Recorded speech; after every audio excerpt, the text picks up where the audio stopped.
The very world we know took an unexpected turn this year. This year has awakened me, has awakened us all, has awakened us to truths we can no longer ignore. Women all over the world are hurting. Women all over the world need to be heard. So join me as I embark on a journey that will lead me into conversations with women all over the world on issues that women of this generation face on a global scale.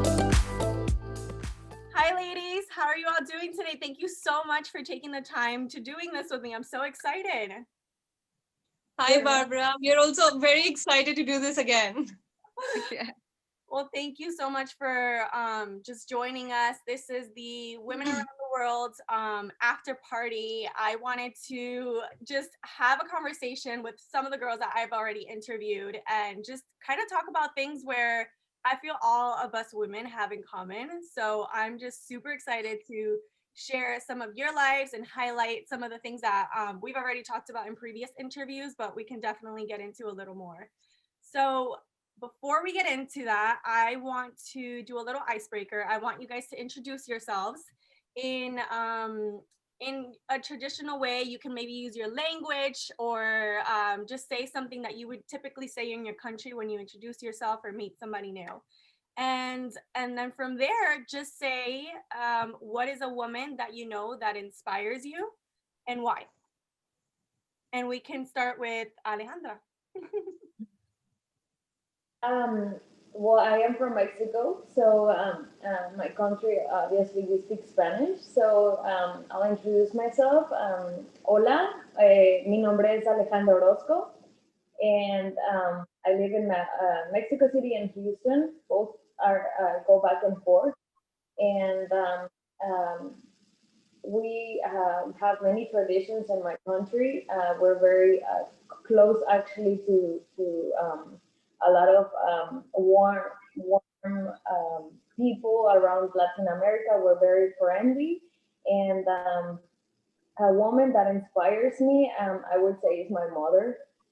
My mother has really gave me a lot of power in my decisions throughout growing up, and I really admire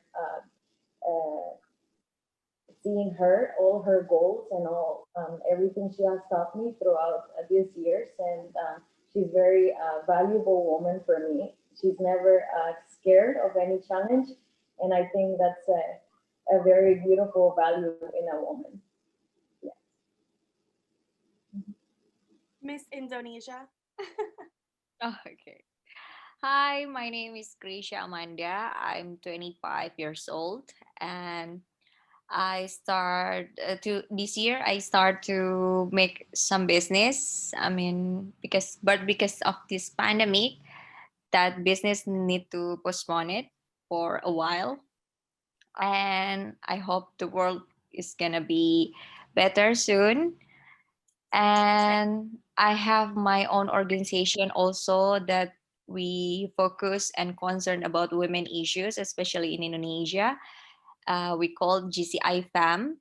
And also, um, I will say my mother for women that inspires me because she's the amazing person in the world that I've ever met.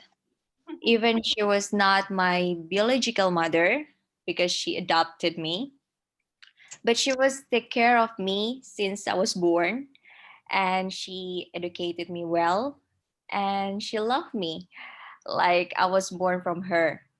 And she taught me to always be kind to everybody, even someone was hurt you in the past, but always forgive them and always be kind to anybody because you're not doing for them, but you do for yourself. And believe me that if you can do that in your life gonna be more happy and find more peace. That's it. And how do you say hello in your country? Oh, okay. Hello. hello is hello. But maybe I will say selamat malam. Selamat malam is mean good evening. Good evening. And Good then evening. And terima kasih it means thank you. Terima Selamat malam. kasih. Selamat malam. Terima kasih. Selamat malam. Terima kasih. Yes, you did it. I'm glad you got it, Avery, because I did not get that. I need like 5 times to repeat it.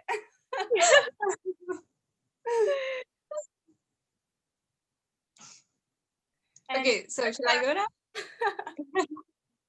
So I'll teach you the Indian way to greet, that is Namaste, and which means the soul in me is bowing before the soul in you.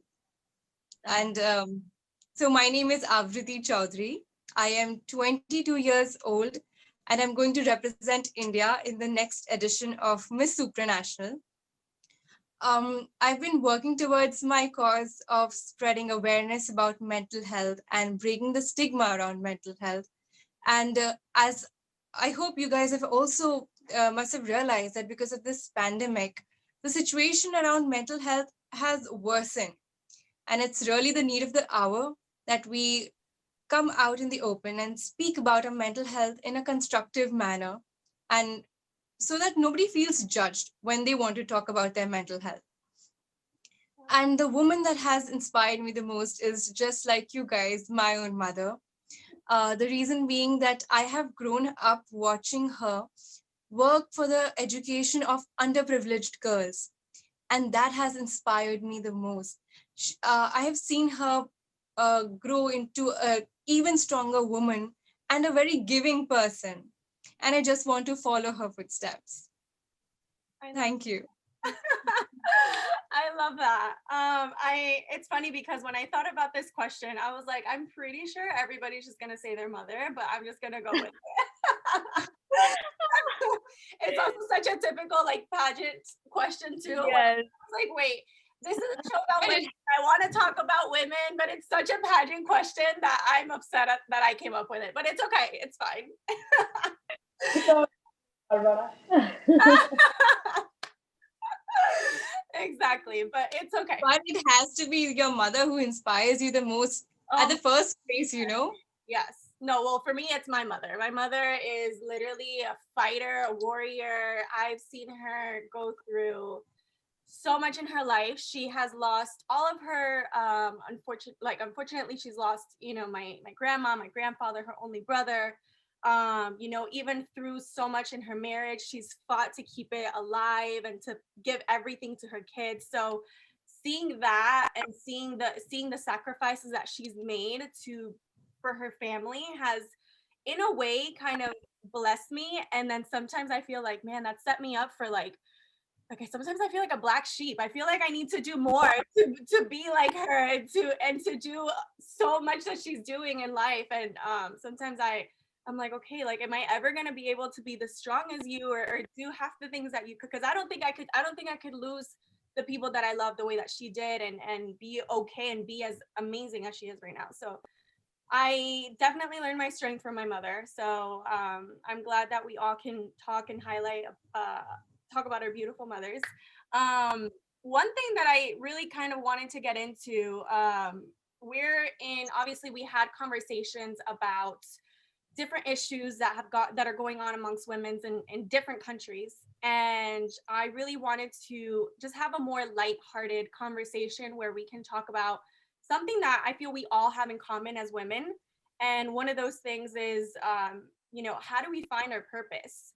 I think we're all going through different seasons in life where different cultures and different ethnicity, where we go through things in life, but sometimes when we look at a neighbor, we don't realize that that stranger or that neighbor is probably going through some of the same battles that I'm going through, just because it doesn't matter that they look different from me or they live in a different country than me, or it doesn't mean anything. We're all going through different battles and different things that shape us into who we are.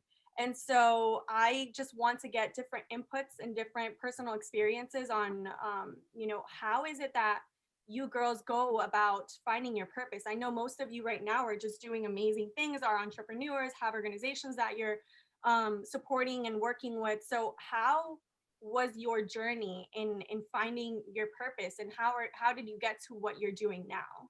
Maybe somebody that's watching can take a little bit from that. Whoever wants to start can just jump in. Just, anyway. Gracia, you look like you want to start. Me? Me or Alejandro first? Okay. Okay.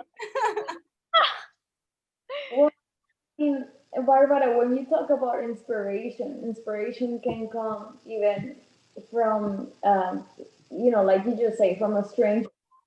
Throughout my whole journey, I have worked with a lot of charities. I have viewed a lot of different purposes through helping people, to also not only helping people in cherish them and having them to help them in their um, private life, or whether it's in education or growing up and fulfilling those little gaps in between. But I've learned that we are all humans, and we are very simple. Life is very simple. You don't really have to complicate yourself. Yeah. But I've learned that, especially throughout pageants, girls really do, look at themselves in the mirror, and sometimes, they don't see that beautiful soul inside. It's empty, and when they finish that pageant, and they go on stage and they have it all, and unfortunately, I say all the girls that are on stage, they're already winners to me. They're already winners, and they have a lot of courage to go throughout that journey, and inspire others that look at them, and see how their journey has been through. So when I talk to a lot of women that have participated in the pageant, I come across that this makes them stronger. This gives them a really lesson of finding a purpose in your life. I mean, what was your fear? What was your uncertain thoughts before getting on that stage and answering all those questions? And yeah, I mean, it's amazing how all these obstacles in life just gives you that strength, and you don't even know when you walk out you had all of that in it. So I would say pageants for me have really gave me a closer look towards all the girls having not only a purpose in their organizations, or helping their family, or representing also their country, but also but giving out a word of a change in the society. I think that's beautiful. Yeah. And I wasn't gonna talk about pageants, but since you brought it up, now I have this like idea and thought in my head. But Yeah. pageants is definitely and for those women that haven't participated in a pageant or haven't been in one, a lot of women look at pageants as a way to sexualize women. And I always say that just the idea of women participating in a pageant is sexualizing women, that's already like the first thing.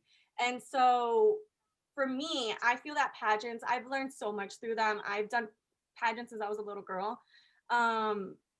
There's a couple things that I definitely learned, and I know most of us are all participating and have participated in that world or are. Pageants, you have to be very careful as a woman because there's a lot of comparison that goes on, just like social media, just like the modeling industry, just like any type of industry where you're being compared, and that's basically everywhere. But in pageantry and in modeling, there's a whole different level to it because you're being compared based on your beauty, based on the way your hair looks, based on the way your makeup's done, based on the way you're dressed and the way you picked your outfit and the way you presented yourself in front of a question. So there's a lot of things that go into that. And in one way, shape, or form if you're not protecting yourself, can obviously tarnish your purpose and your identity, because you're so focused and you have coaches and people telling you how you should be, that in a way you lose yourself. So that's why you always have to make sure that you're grounded in who you are. And so one of the things that I've learned from pageantry is definitely how to have thick skin and how to become myself and evolve into myself in the middle of everybody telling me who I should be.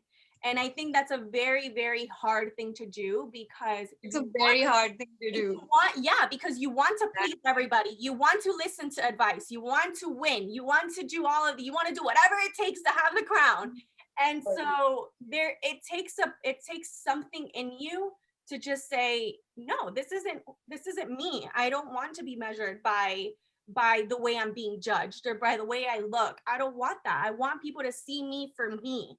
And so I learned all of that afterwards. It took me a while to really kind of like understand and fall into a place. And to this day, I have an amazing appreciation. Miss Universe, I watch like it's the Super Bowl. I don't watch any sports, but I'll watch Miss Universe and I'm like screaming at the TV like it's really like the Grand FIFA or the Super Bowl or the NBA Finals. That's how I get. So it's my sport. I love it. And I think it's definitely a great tool for young girls and women to obviously learn about themselves. I just think there definitely has to be like a warning.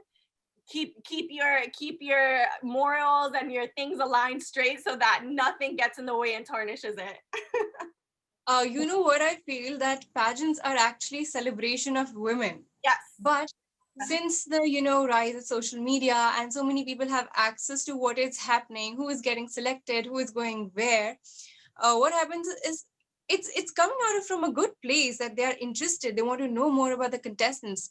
But sometimes their passion becomes so much that they don't realize, the people on social media, that now they're actually pitting one woman against another.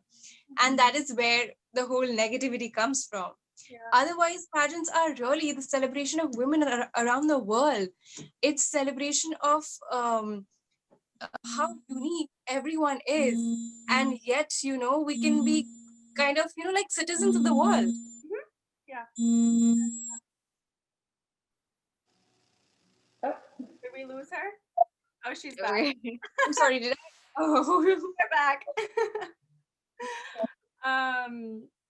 Grace, yeah, did you want to say something before we kind of Okay, about pageant or about the purpose, whatever floats your boat about purpose.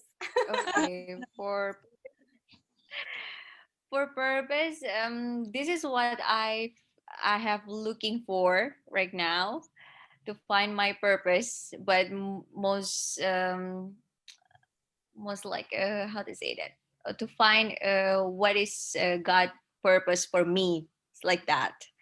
That's why I change my lifestyle and I change my social life into become more a positive person, become more positive vibes with sport, also always gym every day to detox myself, to detox my mind also, and so I can think clearly, and I can know what God wants me to become in the future, because to just follow our plan, it's not like we have a plan, but we have to be, we have to God always have to do, how to say that in English. I'm sorry, my English. Like have to do it the way you plan it out to be. Yes, exactly like that. So it's all going back to God, It's like that. funny. It's funny that you Yes. say that, because during this season, this time of my life, I'm learning how to not be in control for once, because I'm the type of person that I need to have everything planned out. Everything needs to be controlled. Everything needs to be like dun, dun, dun, dun, dun. Like I don't know what it is. And it's funny because I used to be this way. I used to be very like spontaneous and I wanted to do whatever. And I think now I'm at a point as an adult, because we're all adulting now. where I've learned, not learned, but acquired this, how do I say, it's like this um, characteristic where I have to plan everything and have everything organized. And when things are organized, or when I don't have control over a situation, I freak out and I get anxiety and I start kind of like, I'm like, okay, well, I can't enjoy and be in the moment. And so one of my best friends the other day, like they're both teaching me, because I'm like, okay, like I need to learn how to just be in the moment. And we're in this middle of this pandemic where we don't know what's going on anymore. So we can't even plan. And so it's funny because planning for 2021 gives me a little bit of like better, like I feel a little bit better planning, since I can't plan anything for this year. I'm like, Now. planning for 2021. I'm gonna go see Alejandra, Mexico, or Houston. There's so many things that I'm just like, okay, I feel better planning for next year. But this year, I'm just learning how to just go with the flow Let go. and let go. And when I'm around my friends, just like get off my phone and just like enjoy the moment. Because sometimes you're in a place and you want to like Snapchat, or not Snapchat, but you want to like take pictures of everything and like boomerang everything. And I'm like, okay, you know what? Forget it. Yesterday I was in a yoga class and I was like, oh, this is so cute. Let me take a boomerang. And I was like, you know what? No, I'm just gonna be in the moment. I'm just gonna enjoy it. So it's funny that you mentioned that. It like brought me to where I'm at in life right now. But Yeah, because like what you said, we have all plans. I mean, for this year, but like me, I have planned for my new business, but I need to postpone it till I don't know when because of this pandemic. So just let it flow. yeah, I'm learning. I'm learning how to do that. And so another question that I wanted to ask you ladies, as far as we already talked about your purpose, but how do you find your passions, and how do you implement them when you're fulfilling your purpose in life, or when you're doing the things that you love? How do you incorporate some passions and some maybe gifts or talents that you may have that you love to do, and incorporate it with your passion and way of living? I'll start again. This is the system. Yeah. Well, I would say, first of all, you aim to what you love to do. I would say, if you love to do something, you will do it with all your passion in your emotions and your love towards it. So, for example, for me, I really love, cultures. I like history. I like politics, and I am a little bit involved in politics and also in charities. And of course, I love shoes. So as Barbara knows, I'm involved in the shoe business. But I think if you put it all together, you find your hobby and you do it, you give it all. Yeah. So I see it that way. I love that. Mhm. Gracia? Okay. For me, maybe you need to write it down on the paper, like what things you like the most and what things you don't like, or what are your hobbies, or what you will be in the future, something like that. So it's just like remind you, or you can like it's easy to identify. So in the future, if you want to reach your goals, you already know something that you like and something you didn't like, so it will match with what you will be in the future. Yeah. It's like the example, like me, I love to cook, Yeah. especially Indonesian food. So if I like to cook, if I love to cook and I want to become a businesswoman, so why I don't sell my own food to make That's my business, right? So it's like that. And she actually has you have like a Passion on it. restaurant So that you're doing, or you're starting selling your recipes or culinary, right? Wow. yeah, still delivery. Yes, but because of this pandemic, I need to postpone everything.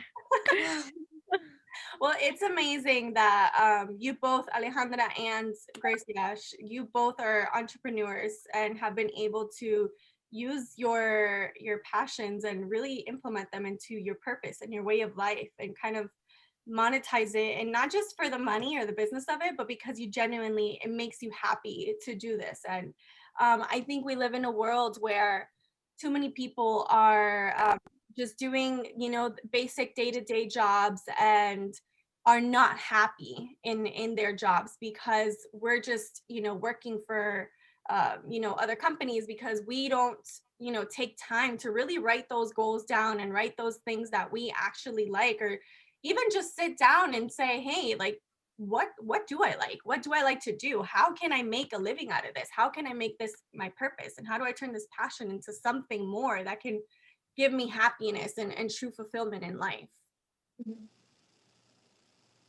I agree. I completely agree. For me, you know, I believe that my passion came through exposure.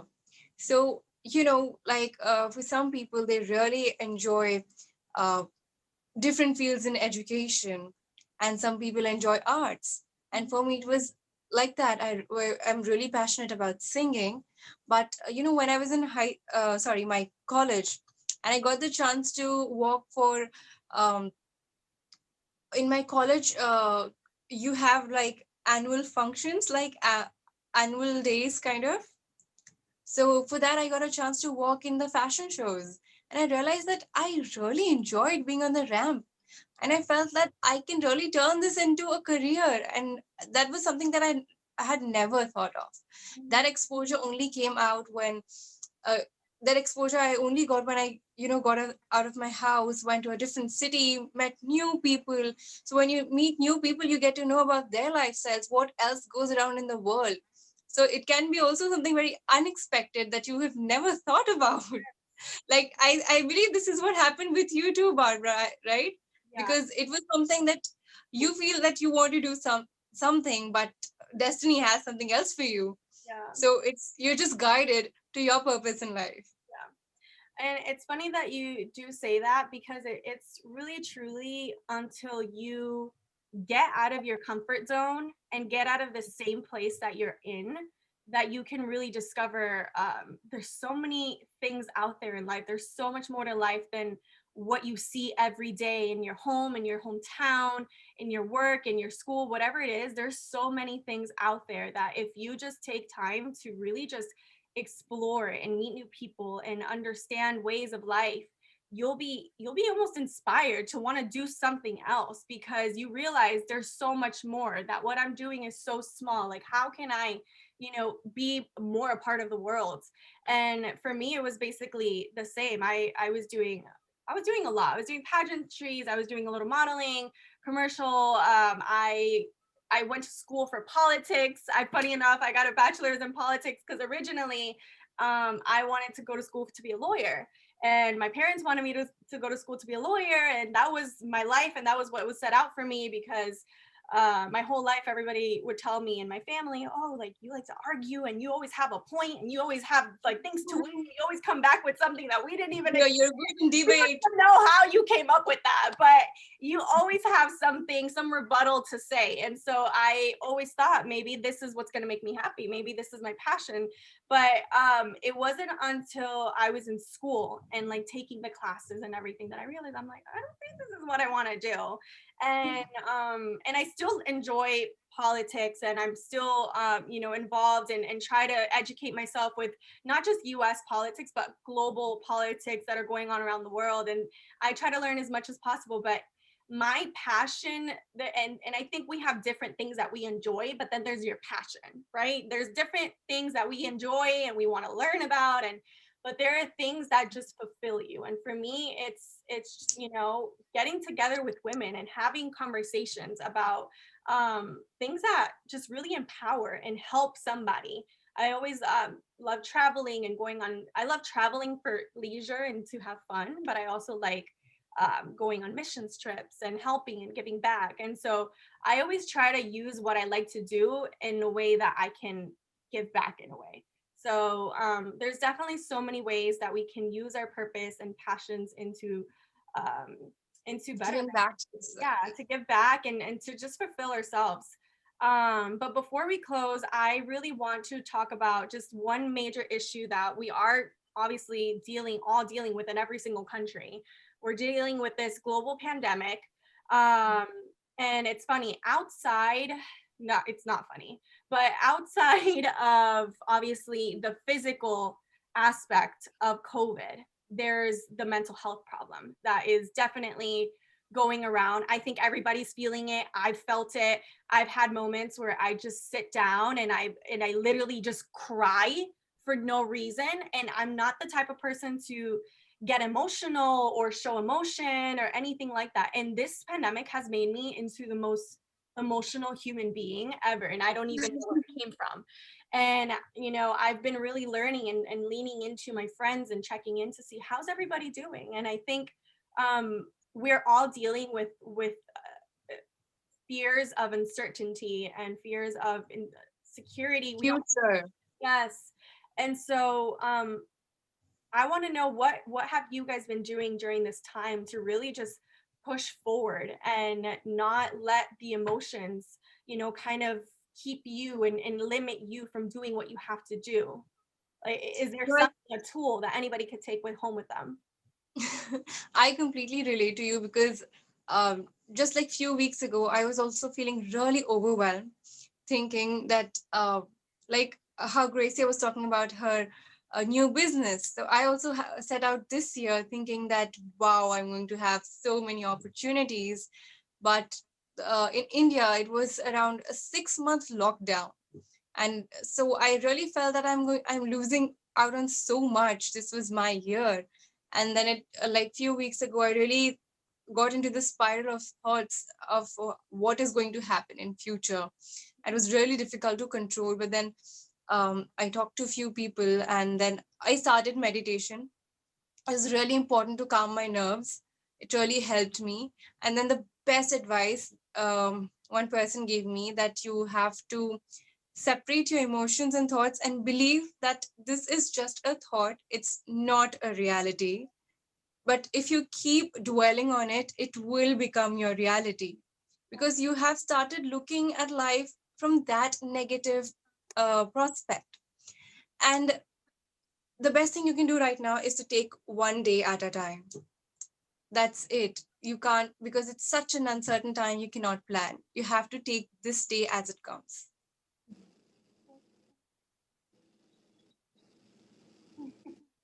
Are you guys still there? No, I mean, I can also relate to that. I agree. We are used to, at least I mean, in my lifetime, we are so focused and, going to school, going to work. I mean, visiting with the family here and then, and just life goes through so fast. But you don't say, wait a minute, okay, what am I doing? What am I doing? The things that make me happy? Am I spending enough time with my family? All those little details, you don't stop and acknowledge them. And I've learned that throughout this pandemic. um, uh, it depends on the case, of course, but at least in my case, I've spent more time with my family. I've done a lot of things that I hadn't done in years. Like opening my really old books and reading, and it's just so much of negative also vibes. When you turn on the TV, it's just of bad news, a lot of, it really depresses you to just hear a lot of things going on around the world. So sometimes you just want to, turn off the TV and look at the brighter side of it. I mean, finding a purpose and, getting back in touch with friends that I hadn't talked to in a while, or, doing things that I haven't done in so long. So I think it's just really a prospect, like you say. It's the way you see it, and I see it as a wake up call right now on seeing Yeah. everything in our surroundings, and educating yourself about it, and not letting scare you, but growing up and be stronger. Are you know I completely agree with it. Yeah, but I mean, it is hard when you're in your house also. I mean, I don't know each individual if you live with anybody else, but I can imagine how it feels of a person being stuck in another country by themselves. I mean, how did you help those people, being stuck at home for many days and not talking to anybody? That should be hard. So, um, yeah, It's funny because for me it's, well, here in the US, and you're in Houston, so you understand, it's COVID, and then we're in the middle of our elections, and just so many other factors that are taking a part in all of the pressure of what's going on. Um, Being stuck at home is definitely something that I've noticed has kind of um, affected me a little. I remember at the beginning, at the beginning of this pandemic, I was like, no, there's so much we can do with our free time. I don't know why people are complaining. We can just sit at home and there's so much you can do. I can read all my books, and I can be on TikTok, and I can, like, come up with some random I was like cooking up all of these different recipes on Pinterest, like having a blast. I was like, this is amazing. I needed this vacation. And then when I want to say like 2-3 months into it, Month past. I'm like, okay, I'm okay now. Like, we can just be done with this. Let's all go back to normal. Like, 3 months passed, yeah, and now, now I'm actually, I had to, because I was working. I do like 50 billion things at the same time, but yeah. So right now, I've learned to basically adapt, but being home is definitely has been taking a toll, and I'm, the U.S. opened up everything back in the middle of the pandemic, which is fine because we need businesses to go back to normal, and but I'm slowly going back and just being very careful and trying to protect myself, but also in a way so that I'm not always just stuck at home and kind of start getting a little depressed over it. But who knows how long this is going to last. But I think for us, I think the US is definitely just trying to open and just push forward and see what happens. So that's kind of like where I am now with it. that's good. Selected you. What? Let the universe selected you. Exactly. But I just wanted to thank you ladies so much for just taking the time. I know we're all busy women that have a lot of things going on, and I'm just very grateful that I'm able to just unite us all and really have a conversation like this, talk about issues that are specific to your countries, but also talk about just things that all of us as women struggle with, and we definitely need to encourage each other and lift each other up during these times, and really just unite across the world so that we can just thrive. We always I always say we live in a man's world, and us as women have to push through, and the only way we can push through is if we do it together in strength and grace and unity, and Empower each other. empower each other. That's true. But thank you again, ladies. Is there anything else that you want to say before we finish this conversation? Well, thank you, Barbara, for always touching beautiful subjects and reaching out to a lot of different audiences. And I really admire you about having the show and bringing together, like you said, uniting. So I congratulations. I really enjoyed being part of your show. Thank you. Yeah, thank you so much. Thank you so much for inviting. And you're doing a really amazing job, because you're really talking about subjects that people don't usually talk about. And it's important that we have open conversations about these topics, because it's time that we speak up. And you're doing a fab job in it. Oh, thank you. Yes, thank you for inviting me as well.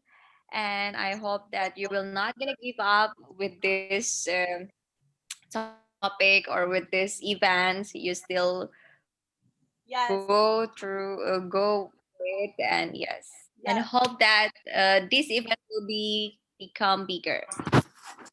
It will. Yeah. It will. There's so many things that I want to do and visions that I have now that we're able to slowly but surely try to go back to normal and things like that. I'm definitely going to start branching out and doing more things. So look out for that. And for everybody that's watching, thank you again, and stay safe. Bye, ladies. Bye, Bye bye. Bárbara. Thank you. Take care. Hi guys, thank you for watching Women Around the World. I am going through all these bittersweet emotions because it has come to an end, but I am just so excited for what's next to come for Unmasked with Barbara. Most of you already know that this was a special edition that I did because of the pandemic and everything just shutting down. I wasn't able to record season 2 of Unmasked, but I'm excited because I'm working on some things for Unmasked with Barbara season 2, and so I just hope that you were able to learn something new, were made aware about an issue that isn't pertaining to this country in particular, or that you were just able to be inspired to want to do something and help a cause around the world. So I hope that you enjoyed it as I enjoyed doing it, and so stay tuned for what's next to come with Unmasked with Barbara, and don't forget to like and subscribe to the show. Bye guys.